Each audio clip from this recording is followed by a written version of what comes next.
Welcome back to STV cooking channel.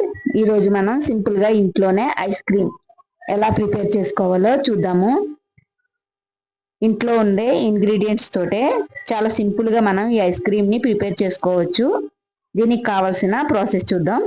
ముందుగా ఒక గిన్నెలోకి పాలను తీసుకొని వేడి చేసుకుందాము. నేను ఈ ఐస్ క్రీమ్ కి గేదె పాలను వాడుకుంటున్నాను. మనకి కావాలనుకుంటే ఫుల్ క్రీమ్ మిల్క్ కూడా వాడుకోవచ్చు. ఈ పాలని మనం బాగా మరగనివ్వాలి. మనం ఎన్నైతే పాలు తీసుకున్నామో అందులో 1/4 వరకు మిగిలేలా చూసుకోవాలి. ఇప్పుడు నేను అరగంట ముందుగానే కాజుని నానబెట్టుకున్నాను. వీటిని మంచిగా పేస్ట్ చేసుకుందాము. ఇప్పుడు వీటిని మిక్సింగ్ జార్లోకి వేసుకొని మంచిగా రుబ్బుకుందాము. ఇందులోకి కొంచెం వాటర్ని కూడా యాడ్ చేసుకొని మంచిగా పేస్ట్ చేసుకోవాలి.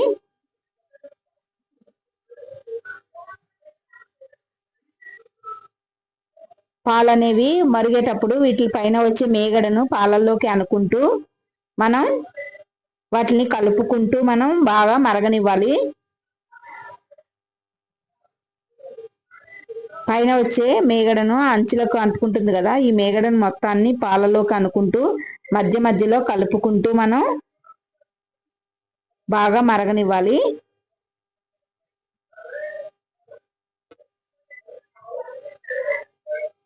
చూసారు కదా, ఇలా పొంగేటప్పుడు ఈ మేగడ మొత్తాన్ని పాలల్లోకి కలుపుకుంటూ ఉండాలి. అలానే మనం కలుపుకోకపోతే కనుక మనం ఈ పాలల్లోని వాటర్ అనేది యాడ్ చేయలేదు కాబట్టి అడుగున మాడిపోతుంది.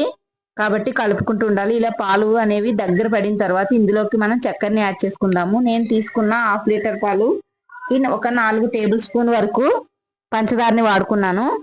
ఈ పంచదార వేసిన తర్వాత మొత్తాన్ని ఒకసారి మంచిగా కలుపుకొని 2-3 మినిట్స్ ఇలానే మరగనివ్వాలి. మధ్య మధ్యలో కలుపుకుంటూ ఈ పాలని మనం మరిగించుకోవాలి. అలానే ఫ్రెండ్స్, నేను LIC ఇన్సూరెన్స్ అడ్వైజర్గా వర్క్ చేస్తాను. ఎవరికైనా న్యూ ప్లాన్స్ తీసుకోవాలనుకున్నా, ఏమైనా డౌట్స్ ఉన్నా సరే నన్ను అప్రోచ్ కావచ్చు. చూసారు కదా, పాలు అనేవి మంచిగా మరిగిపోయినాయి. ఇప్పుడు ఇందులోకి మనం రెడీ చేసి పక్కకు ఉంచుకున్నాం కదా కాజు పేస్టు, దానిని యాడ్ చేసుకుందాము. యాడ్ చేసుకున్న తర్వాత మనం కంటిన్యూస్గా కలుపుకుంటూ ఉండాలి. లేదంటే ఈ పేస్ట్ అనేది అడుగున అతుక్కుపోయి మాడిపోయినట్టు అయిపోతుంది. ఇలా 5 to 10 మినిట్స్ మరలా మనం స్టవ్ని మీడియం ఫ్లేమ్లోకి పెట్టుకొని కలుపుకుంటూ ప్రాసెస్ని చేసుకోవాలి. పాలు అనేవి మంచిగా కాజు పేస్ట్ ఎప్పుడైతే వేసామో అప్పుడు మనకి చిక్కగా అయిపోతూ ఉంటాయి.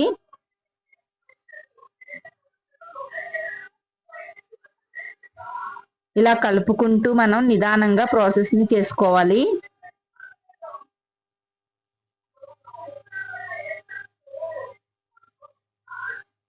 ఈ పైన వచ్చే మేగడని అంతటిని కూడా అందులోకి పాలలోకి అనుకుంటూ కలుపుకోవాలి.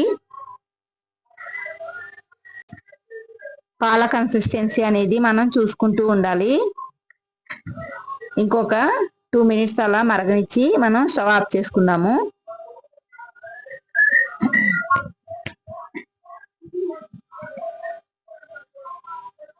చూసారు కదా, పాలు అనేవి ఆల్మోస్ట్ దగ్గరగా అయినాయి.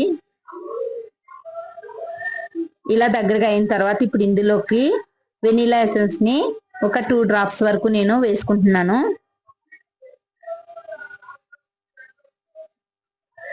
ఇలా 2 డ్రాప్స్ వేసుకొని మొత్తాన్ని ఒకసారి మంచిగా కలుపుకొని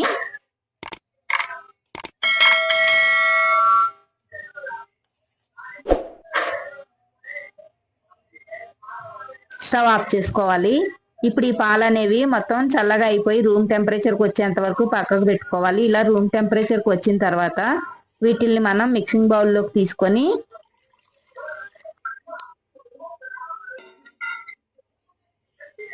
వీటిని మనం మిక్సీ చేసుకోవాలి. నురగ అనేది వచ్చే వరకు మనం నెమ్మదిగా ఆపుతూ అన్నట్టు చేసుకుంటూ ఉండాలి. 2-3 టైమ్స్ మనం చూసారు కదా, మంచిగా నురగ అనేది వచ్చింది. ఇలా వస్తే సరిపోతుంది. ఇప్పుడు వీటిని మొత్తాన్ని మనం ఒక ప్లాస్టిక్ డబ్బాలోకి వేసుకొని మూత పెట్టి 8 అవర్స్ పాటు డీప్ ఫ్రిడ్జ్ లో పెట్టి వదిలేద్దాము. 8 అవర్స్ తర్వాత చూసారు కదా, మంచిగా ఐస్ క్రీమ్ అనేది రెడీ అయిపోయింది. ఇప్పుడు మనం దీన్ని ఏదో ఒక ప్లేట్లోకి తీసుకొని సర్వ్ చేసుకోవచ్చు. ఇలా మూత పెట్టి దాన్ని మనం బోర్లిస్తే గనక ఐస్ క్రీమ్ అనేది మనకి మంచిగా వచ్చేస్తుంది.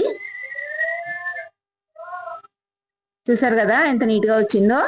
ఇప్పుడు దీనిపైన మనం నచ్చిన డ్రై ఫ్రూట్స్ని వేసుకొని డెకరేట్ చేసుకోవచ్చు. నేనైతే బాదంని చిన్న చిన్నగా చేసుకొని వేసుకుంటున్నాను.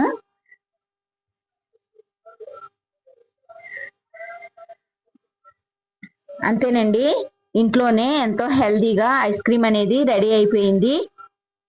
ఇలా మనం చిన్నపిల్లలకు గనక చేసిస్తే చాలా ఇష్టంగా తింటారు. అలానే ఈ సమ్మర్ సీజన్లో అందరూ ఇష్టపడే ఐస్ క్రీమ్ అనేది రెడీ అయిపోయింది. రెసిపీ మీకు కూడా నచ్చినట్లయితే ట్రై చేయండి. అలానే ఎలా వచ్చిందో షేర్ చేయండి. ఇంకా ఎవరైనా మన ఛానల్ని సబ్స్క్రైబ్ చేసుకోకపోతే చేసుకోండి ఫ్రెండ్స్. అలానే మన రెసిపీస్ కనుక మీకు నచ్చినట్లయితే లైక్ చేయండి. మీరు ఇచ్చే లైక్ అనేది మాకు చాలా సపోర్టివ్గా ఉంటుంది. Thanks for watching.